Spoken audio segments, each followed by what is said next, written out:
کیا آپ جانتے ہیں کہ آپ کا سالگرہ کا دن جو آپ ہمیشہ خوشی اور کیک کے ساتھ مناتے ہیں اصل میں ہزاروں سال پہلے بادشاہوں کی طاقت دکھانے کے لیے شروع ہوا تھا؟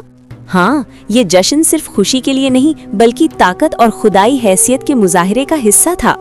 تاریخی ریکارڈ بتاتے ہیں کہ سب سے پہلی سالگرہ کی تقریبات قدیم مصر میں ہوئی، تقریباً 3000 قبل مسیح میں۔ یہاں کے فرعون اپنی تاج پوشی کے دن کو سالگرہ کے طور پر مناتے تھے، کیونکہ قدیم عقائد کے مطابق تاج پوشی کے دن وہ صرف بادشاہ نہیں بلکہ ایک دیوتا بن جاتے تھے۔ اور یہ دن منانے کا مقصد صرف خوشی نہیں تھا بلکہ عوام کے سامنے اپنی طاقت اور خدائی حیثیت دکھانا تھا۔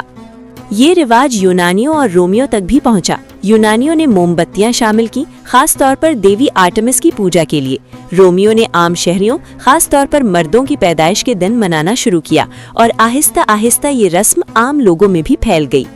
تو اگلی بار جب آپ اپنے دوست کے ساتھ کیک کاٹیں اور ہیپی برتھ ڈے گائیں، یاد رکھیں یہ دن صرف جشن نہیں بلکہ ہزاروں سال پرانی روایت ہے جس کا آغاز فرعونوں کی طاقت اور خدائی حیثیت کے مظاہرے سے ہوا تھا۔